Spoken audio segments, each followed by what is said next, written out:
믿음으로 예배자리에 나오신 우리 성도님들을 진심으로 사랑하고 축복합니다.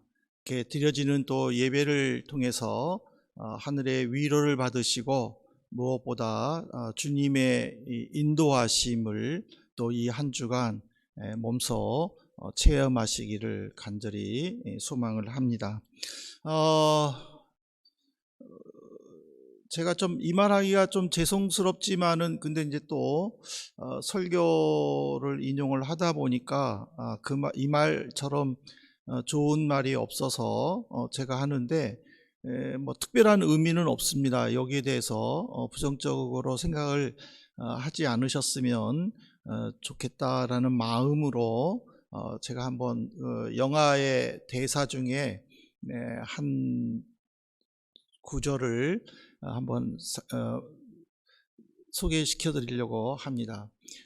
한동안 그 영화 대사로 인해서 우리나라에서 유행했던 게 우리가 남이가 뭐 이런 경상도 사투리로 제가 잘 못해서 죄송한데 우리가 남이가 뭐 이런 말이 한동안 유행된 적이 있었습니다. 사실 어떤 그 공정한 평가 또 판단으로 어떤 정책 수행하는 과정이라든지 또는 선거나 임용 등의 그 공정하지 못한 어떤 학연과 지연 또는 혈연이나 또 인연 등을 내세울 때에 이 단어들을 많이 사용하기도 했었는데 사실 그 성경에도 보면은 고대 유대인들 사이에도 이런 그 어떤 혈연이나 또는 지연 또는 학연 그런 것들을 좀 내세운 모습이 있지 않나라고 생각을 합니다. 세례 요한이 유대인들에게 너희들이 아브라함의 자손인 것을 생각하지 말아라. 너희가 만일 회개하지 않으면 나무 옆에 도끼가 있듯이 그 도끼에 찍혀서 불사름 당하듯이 너희도 불사름 당할 것이다. 너희가 아브라함의 자손이라고 생각하지 말아라. 하나님은 이 돌들로도 아브라함의 자손을 만들 수 있다라고 가르치는 내용이나 또 오늘 우리가 함께 읽은 이 본문도 보면은 주님이 주시는 비유 또는 가르침이지만은 어떤 기회를 잃고 예수님께 예수님 내가 주님으로부터 배운 사람입니다. 예수님 나는 주님의 이름으로 기적도 행한 사람입니다. 라는 걸 보면은 그들 역시 어떤 학연이나 또는 지연 또는 인연, 혈연 등을 내세우면서 자기를 어필하지 않았나라고 생각을 합니다. 그래서 저는 이 본문을 중심으로 무엇을 내세울까를 한번 제목을 잡고 주님의 교훈을 받으려고 합니다. 누가복음 13장의 이 전체적인 내용은 죄가 많다 적다 이런 문제가 아니라 어느 누구라도 하나님 앞에서 올바로 회개하지 않으면 하나님은 그 사람이 지은 모든 죄를 통해서 심판하신다라는 것이 이 누가복음 13장 전체의 내용입니다.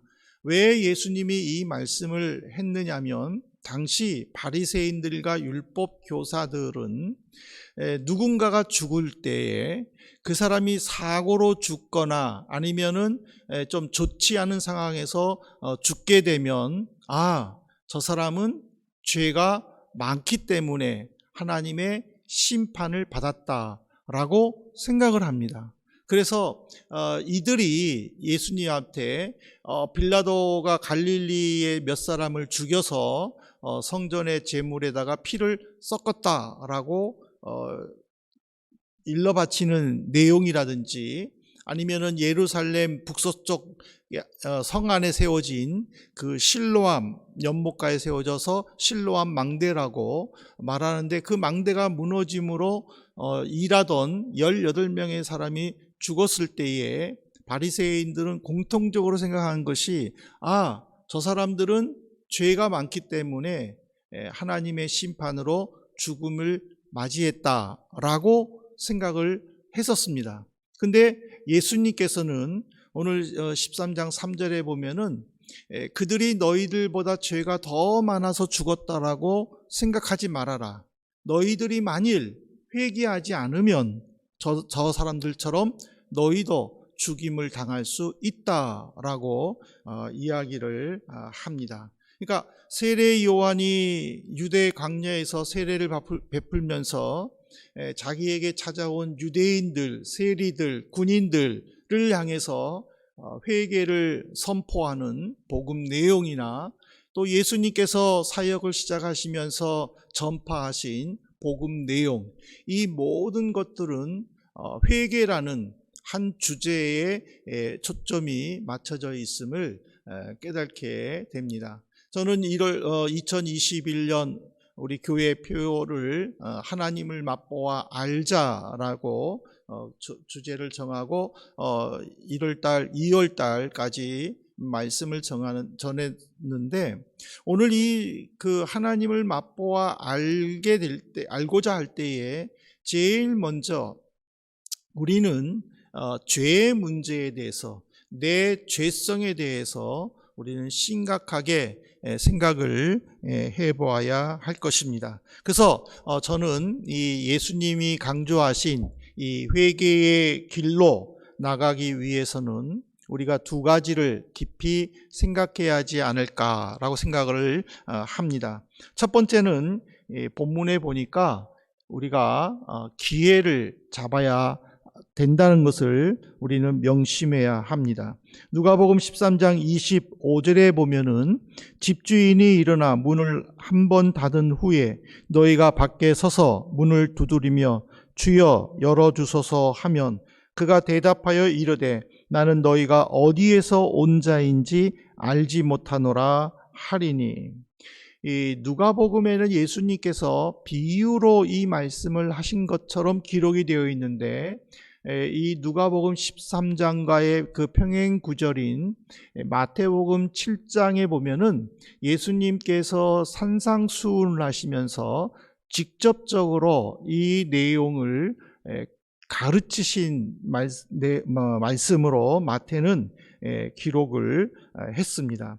근데 이제 마태나 누가나 공통적으로 강조한 것은 이 집주인은 바로 심판주이신 예수님을 상징하는 것이고, 문이 닫혔다라는 것은 복음을 듣고 회개할 기회가 없어졌다라는 것을 상징을 합니다. 그리고 문을 두드린다라는 것은 그 기회를 놓치고 예수님께 자신을 어필하면서 한 번 더 기회를 달라고 간청하는 것을 상징을 하지요.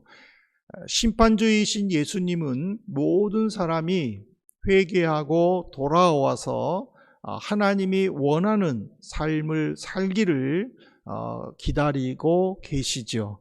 하지만은 그 예수님은 오랫동안 기다리시는 것이 아니라 어느 순간 때가 되면 그 기회를 끊어버리게 됩니다. 이 말은 뭐냐면 예수님의 심판이 즉각적으로 일어나게 될 것이고, 그로 인하여 천국으로 들어가는 구원의 문은 닫힌다라는 의미입니다.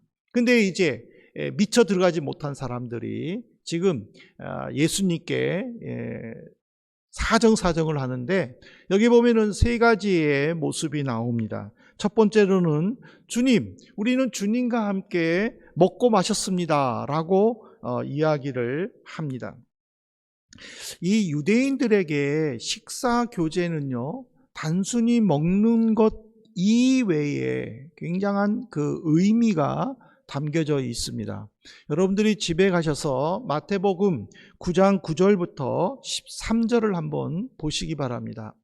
마태, 세리, 레위라고도 하고 또 부르시는 예수님의 모습이 나오는데, 그 당시에 세리는 이제 유대인들에게 따돌림을 받고 또 같은 민족으로 취급하지 않을 정도로 그런 직업군이죠. 근데 예수님은 마태가 세관 공무원으로 이제 일을 하고 있을 때에 예수님은 마태를 부르시죠. 그래서 마태는 즉시로 하는 일을 멈추고 예수님을 따라갑니다. 근데 따라가는 걸로 끝나는 것이 아니라 마태는 예수님을 자기 집으로 초대를 해서 식사를 합니다. 근데 여러분은 이거 한번 생각을 해보세요. 예수님이 마태와 함께 식사를 한다. 좀 어색하지 않나요? 두 사람이 식사할 정도로 그렇게 친분이 있는 것도 아니고 또 평소에 알고 지내는 사이는 더더욱이나 아니었어요. 예수님은 비록 갈릴리 출신이었지만 유대인이었어요. 유대인들은 그 당시에 세리는 죄인과 동급이었어요. 그럼 이 유대인들은 죄인을 멀리하듯 세리도 멀리했어요. 예수님은 이제 막 사역을 시작하신 분이에요. 근데 어떻게 마태하고 친하게 지낼 시간이 있었느냐라는 거예요. 어떻게 마태하고 식사를 할 만큼 친분이 있었겠느냐라는 거예요. 그럼에도 불구하고 마태가 예수님을 초대하여 식사 자리로 모셨고 예수님이 흔쾌히 응하신 거는 거기에는 단순히 먹고 마심보다는 더 깊은 의미가 담겨져 있다는 거예요. 그게 뭐냐면 마태는 결단한 거예요. 내가 예수님을 이제 따라다녀야 되겠다. 내 직업을 버리고 예수님을 따라다니겠다. 그랬을 때에 예수님을 모신 거는 이전에 내 모든 것들은 다 버려야 되겠다. 이전에 내가 했던 모든 악한 것든 좋은 것이든 그것들이 하나님 보시기에 주님 보시기에 원하지 않으면 그거를 다 포기해야겠다라는 그런 결단과 의지가 있었던 거예요. 또 예수님께서 마태의 그런 모습을 보시고 식사 자리에 가신 것은 바로 그런 마태를 격려하시고 이제는 선생과 제자로서의 어떤 결의를 다지기 위해 식사 자리에 가신 거예요. 근데 오늘 보면은 기회의 문이 닫혀진 사람들이 똑같이 예수님께 말한 게 뭐예요? 우리는 주님과 함께 먹고 마셨습니다 라고 했음에도 불구하고 예수님은 나는 너희들을 전혀 모른다 라고 이런 지하에 거절을 하신 거예요. 이것은 뭐냐면 그들과 식사는 했지만은 진정한 식사의 교제, 진정한 식사의 의미를 함께 나누지 못했다라는 뜻이에요. 예를 들면은요, 예수님과 가룟 유다의 마지막 유월절 만찬의 식사 내용을 한번 보시기 바랍니다. 마태복음 26장 25절에 보면은 예수를 파는 유다가 대답하여 이르되 랍비여 나는 아니지요. 대답하시되 네가 말하였도다. 예수님은 가룟 유다의 배반을 아셨죠. 그렇지만은 제자들 앞에서 가룟 유다의 이름을 밝히지는 않았어요. 하지만 누군가가 나를 배반할 것이다.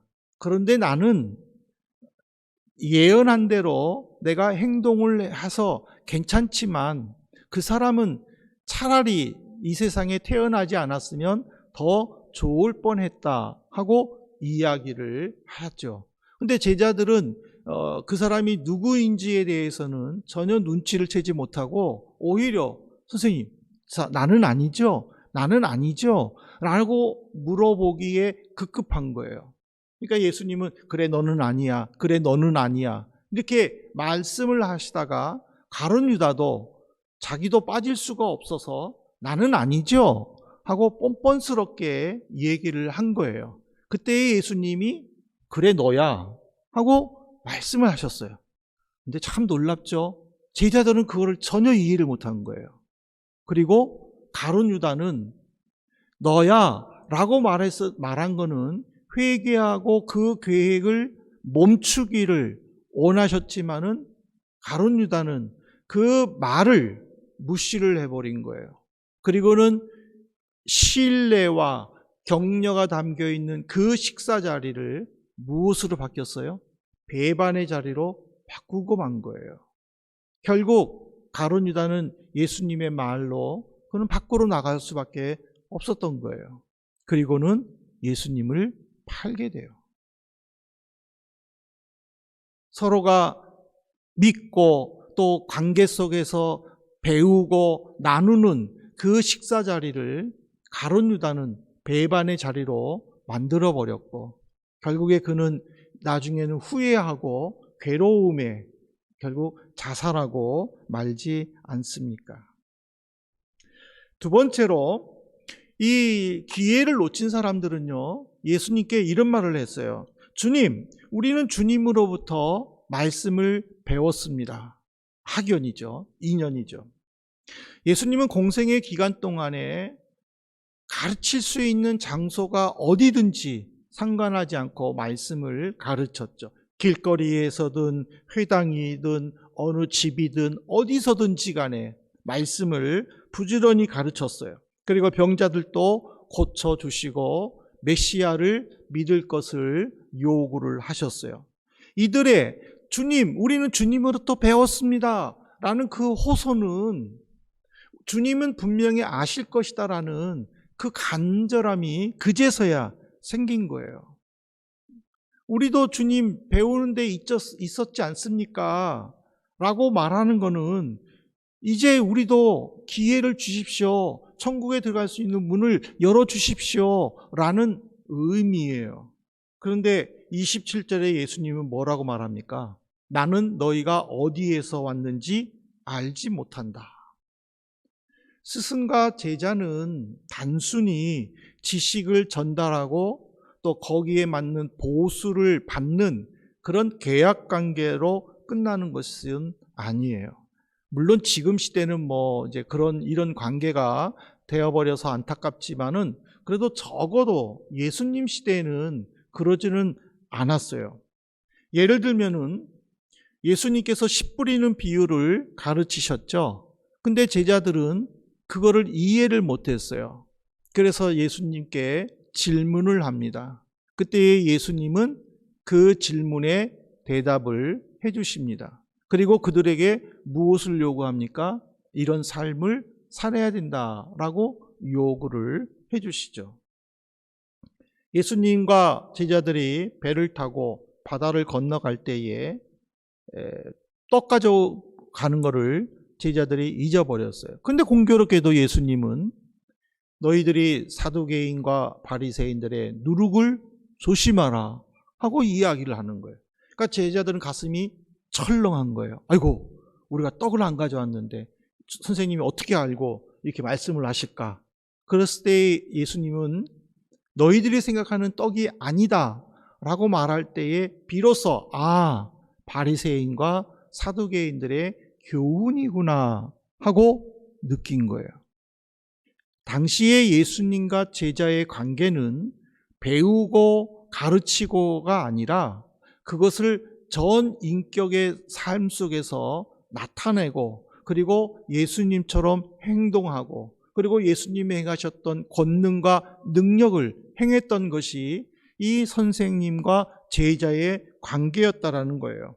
그런데 지금 기회를 잃고 우리는 배웠습니다 라고 외쳤던 그들과는 바로 이 관계가 없었다라는 것을 보여주고 있습니다.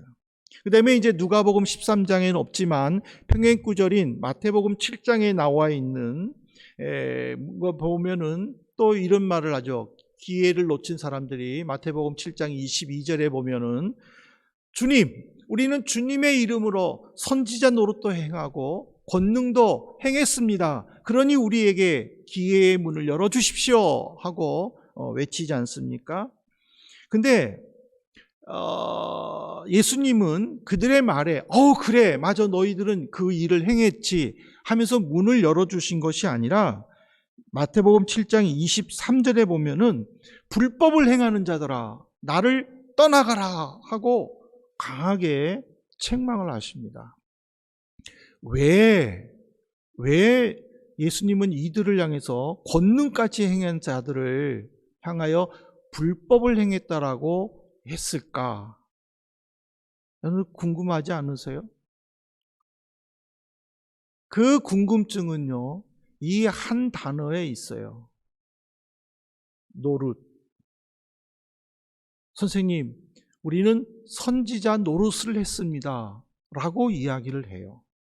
이 노릇은 국어사전에 보면은요, 어떤 역할이나 구실을 낮추어 말하는 것이다 라고 정의되어 있어요. 그래, 선생님 앞에서 내가 내 역할을 낮추어서 충분히 선지자 노릇 했습니다 라고 말할 수는 있어요. 하지만 주님이 그들을 향하여 겸손함으로 받아들이지 않고 불법을 향한 자로 받아들였다는 것은 그들이 그 일을 행했을 때에 기쁨으로 감당하지 않고 그러면서도 불구하고 자신의 이익을 먼저 챙겼다라는 것을 알아차리셨다라는 사실이에요.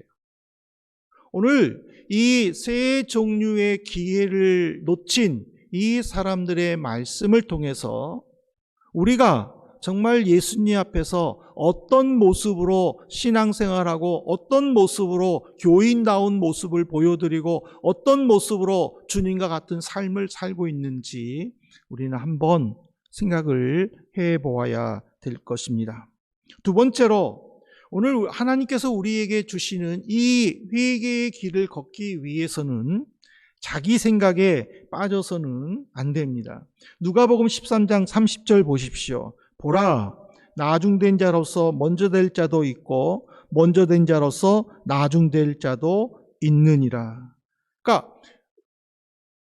구원을 받으려면 어떡합니까? 라고 했었을 때에 예수님은 좁은 문으로 들어가라 라고 말하면서 결론적으로는 나중된 자가 먼저 되고 먼저 된 자가 나중된다 라고 말씀을 하신 것은 회개의 기회를 놓치지 말고 온전히 주님을 섬겨야 하는데 천국에 들어갈 때에는 그 순서가 뒤바뀔 수도 있다라는 것을 가르쳐 주는 거예요.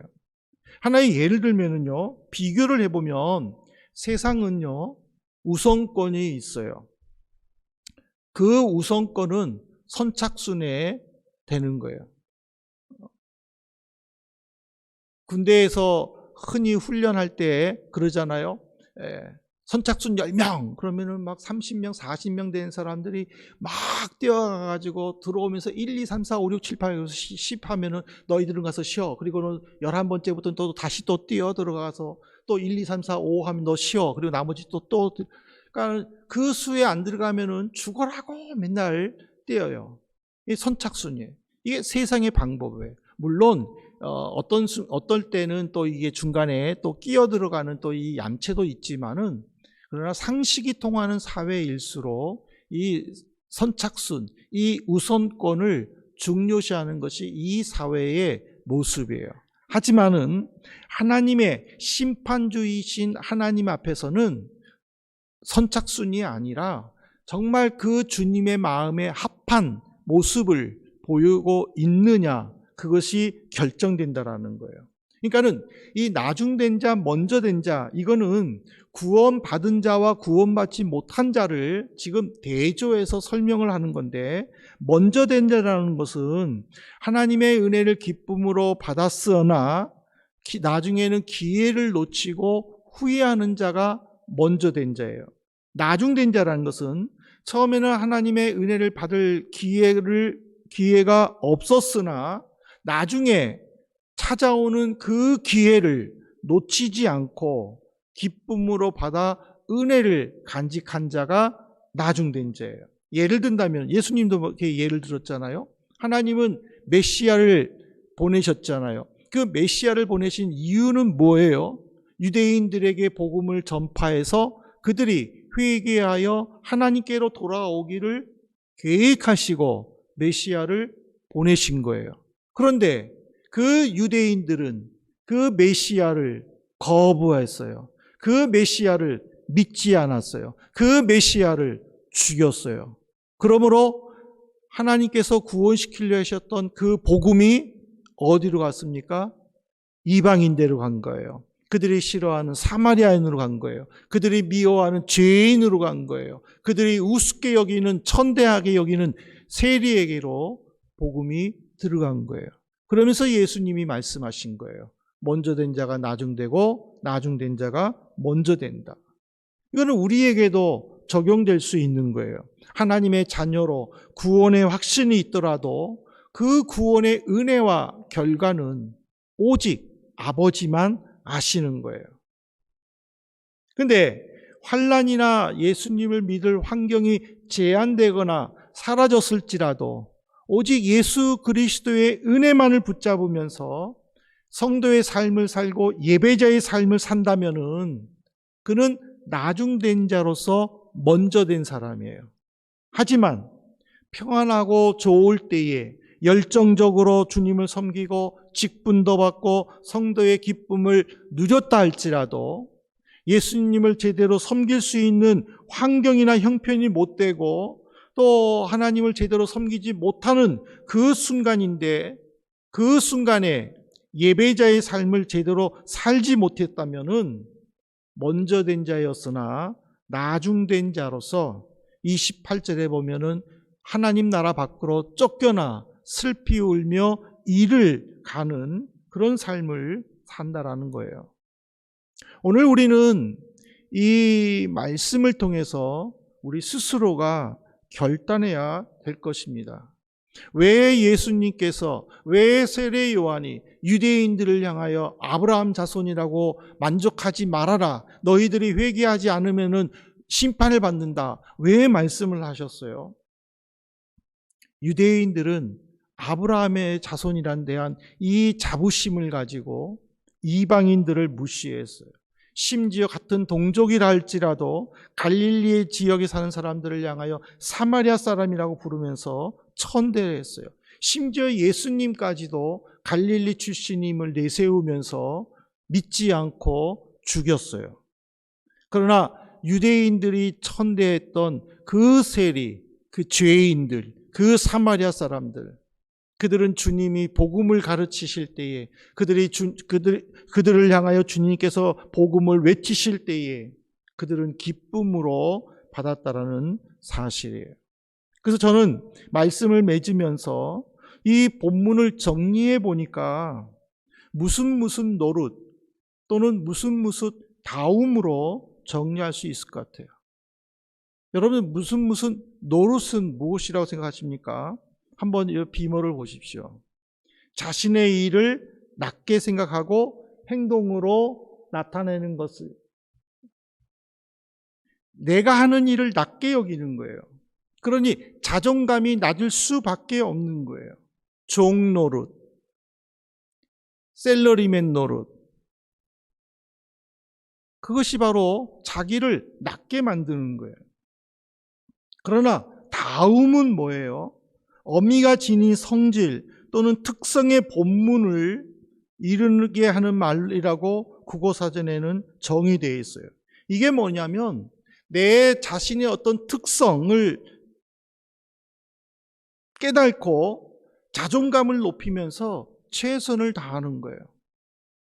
학생이면 학생다운 모습을 보여야지 그러잖아요. 선생님들이 혼낼 때. 그 뭐예요? 학생의 긍지를 가지고 학생으로서 할 일을 최선을 다하라, 그런 채찍질 아니에요? 그러니까 다움이에요.